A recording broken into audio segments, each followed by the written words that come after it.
हाँ सर, आपसे जानना चाहूँगा कि जो कथावाचक है देवकीनंदन ठाकुर, उन्होंने सनातन बोर्ड की स्थापना की मांग करी है, तमाम राजनीतिक दलों के लोगों को बुलाया है और उन्होंने ये भी कहा है कि मुस्लिम भाई हमारे हर फ्राइडे को अपना काम छोड़कर अपने धर्म का पालन करते हैं, तो आपको भी करना चाहिए। आइए, इस आयोग का गठन होना चाहिए। क्या कहना चाहेंगे? देखिए, हमारा ये मुल्क जमहूरी मुल्क है और हमारे इस मुल्क में सबको आज़ादी दी है अपने मज़हब पर चलने की, हिंदू हो, मुसलमान हो, सिख हो, ईसाई हो। तो मुसलमान को किसी के मज़हब पर या किसी की इबादत पर हमें कोई आपत्ति नहीं है, न कोई एतराज़ है। अपनी खूब करें, हम भी करते हैं, वो भी खूब करें। हम भी कोई हमारा मज़हबी धर्म गुरु कभी ये नहीं कहता कि मंदिरों में आप ना जाओ, इबादत ना करो। हुँ, लेकिन कोई ऐसी चीज़ कि मस्जिद तोड़कर मंदिर बनाया जाए, इससे मुल्क के अंदर नफ़रत पैदा होगी, मुल्क पे एक बदनुमा दाग लगेगा। हुँ, तो ऐसी संसद अगर हो कि सबको जोड़कर अपनी इबादत को कहा जाए, हम भी कहते हैं, वो भी कहें, हमें कोई वो नहीं है। हुँ, लेकिन किसी मस्जिद को तोड़कर मंदिर बनाने की बात कही जाए, तो मैं समझता हूँ ये मुनासिब नहीं है और इससे मुल्क की छवि भी ख़राब होगी, मुल्क के अंदर नफ़रत फैलेगी और एक जो तबका है उसको भी अपने मज़हब से, मस्जिदों से मोहब्बत है, हमें अक़ीदत है, वही हमारी इबादत की जगह है, हुँ, किसी की भी हो। तो उसको कोई भी ना सिख पसंद करेंगे कि उनके गुरुद्वारों को तोड़ा जाए, हुँ, ना दूसरे ईसाई इस बात को पसंद करेंगे कि हुँ, उसको तोड़कर। तो हमारा जो मुल्क है, जो मस्जिद है वहाँ मस्जिद रहने दी जाए, जहाँ मंदिर है खूब इबादत करें आप, खूब पूजा करें। ठीक। और सर, देवकीनंदन ठाकुर हैं कथावाचक, उन्होंने धर्म संसद बुलाई है और उसमें कहा है कि धर्म संसद में आइए, तमाम बड़े नेताओं को उन्होंने आमंत्रित किया है। आप अभी एक शेर से शुरुआत करना चाह रहे थे, बताइए क्या है?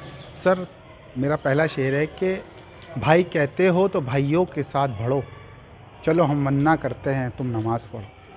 तो देवकीनंदन जी ने जिस तरह आप बता रहे हैं कि धर्म संसद बुलाई है, तो प्रत्येक धर्म को अपने हिसाब से इबादत करने का अधिकार है, पूर्ण अधिकार है, संविधान में उसके लिए छूट दी गई है। हुँ, तो अगर हिंदू अपने मंदिरों में इबादत करना चाहें, उनको पूरा अधिकार है, मुस्लिम अपनी इबादत करना चाहें, उनको पूरा अधिकार है, या ईसाई हों या सिख हों या जितने भी धर्म हों, हुँ, उनको अपनी इबादत करने का पूरा अधिकार है। तो जिस तरह देवकीनंदन जी चाहते हैं कि हम वहाँ आएँ, तो हम भी उनको इनवाइट करते हैं कि वो भी हमारी शाही जामा मस्जिद में आएँ, हमारे साथ बैठें, हमारे साथ प्यार की बात करें, मोहब्बत की बात करें। और राहत इंदौरी साहब का एक शेर है कि सरहद पर बहुत तनाव है क्या, सरहद पर बहुत तनाव है क्या, पता तो करो कोई चुनाव है क्या। मैंने ऐसा अक्सर देखा है कि जब भी हमारे पॉलिटिकल लोग किसी परेशानी में होते हैं, दुविधा में होते हैं, तो वो पॉलिटिकल स्टंट्स के लिए जनता का माइंड डाइवर्ट करने के लिए इस तरह के इश्यूज़ खड़े करते हैं। हुँ, तो अगर गहराई में जाएं तो हो सकता है इसमें भी कुछ और ही निकले, कि हो सकता है इस टाइम कोई हमारी कोई उपचुनाव या कोई इस तरह का वो इशू हो सकता है कि ये बैठे बिठाए ऐसे इशू नहीं खड़े करे जाते, इसका पूरा प्लान बनता है और पूरा एक टेबल पे सब योजना तय होती है। तो मैं यही कहना चाहूँगा कि पहले इस बात का पता किया जाए कि हमारे पॉलिटिशियन फ़िलहाल किसी दुविधा में तो नहीं फंसे हुए हैं। बाबूजी, जो देवकीनंदन ठाकुर है कथावाचक, उन्होंने सनातन धर्म संसद बुलाई है, तमाम बड़े नेताओं को भी निमंत्रण भेजा है और उनका कहना है कि राम जन्मभूमि की तरह कृष्ण भूमि मंदिर बने, तो 16 नवंबर को इसमें शामिल हो। और एग्जाम्पल दिया है कि मुस्लिम भाई हर फ्राइडे को अपना काम छोड़ के करते हैं, तो फिर आप बोलिए क्या कहना चाहेंगे इस पे? धर्म संसद जो बुलाई गई है, अगर वो संविधान के मुताबिक है और वो समाज को बांटना नहीं चाहते, कोई नफरत का काम नहीं करना चाहते, क्योंकि धर्म जो है वो जोड़ने का काम करता है, तोड़ने का काम नहीं करता। तो अगर आपने जो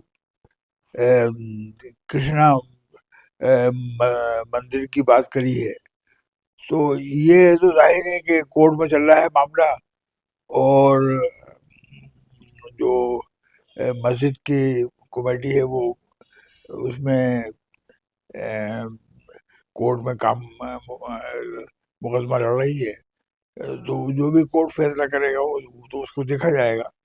लेकिन बात यही है कि अगर धर्म संसद की जाए और उससे प्यार मोहब्बत इंसानियत, क्योंकि धर्म जो है वो प्यार और मोहब्बत की हमको हुक्म देता है कि हम जो है समाज में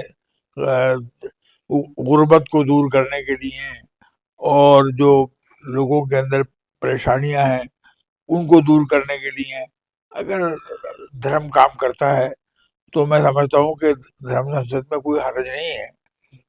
ये उनका फंडामेंटल राइट है, वो इस तरीके से संसद कर सकते हैं। लेकिन बस यही दरख्वास्त है कि धर्म का जो स्टेटस है, जो उसका, वो बढ़ना चाहिए, घटना नहीं चाहिए। ये ना मालूम हो कि भाई धर्म की वजह से फिर झगड़ा पैदा होगा, फितना पैदा होगा, लोगों को अंदर डर पैदा होगा, लोगों के अंदर एक एक दूसरे के साथ में नफरत पैदा होगी। तो नफरत को दूर करने के लिए और मोहब्बत को फैलाने के लिए अगर वो धर्म संसद कायम की जाती है तो मैं समझता हूँ हम उसका वेलकम करते हैं और हम समझते हैं कि होनी चाहिए। जुमे के रोज हमारे जो नमाजें होती हैं वो तो हमारे लिए लाजमी है, ज़रूरी है। ये नहीं है, ऑप्शन नहीं है, ये किसी कोई नफरत फैलाने के लिए जुमे की नमाज नहीं होती है। नमाज तो सिर्फ अल्लाह के लिए होती है। अल्लाह के सामने सिजदा करते हैं, अल्लाह से दुआ मांगते हैं और अब आदमी अपने सेहत के लिए और अपने रोज़गार के लिए दुआ मांगते हैं।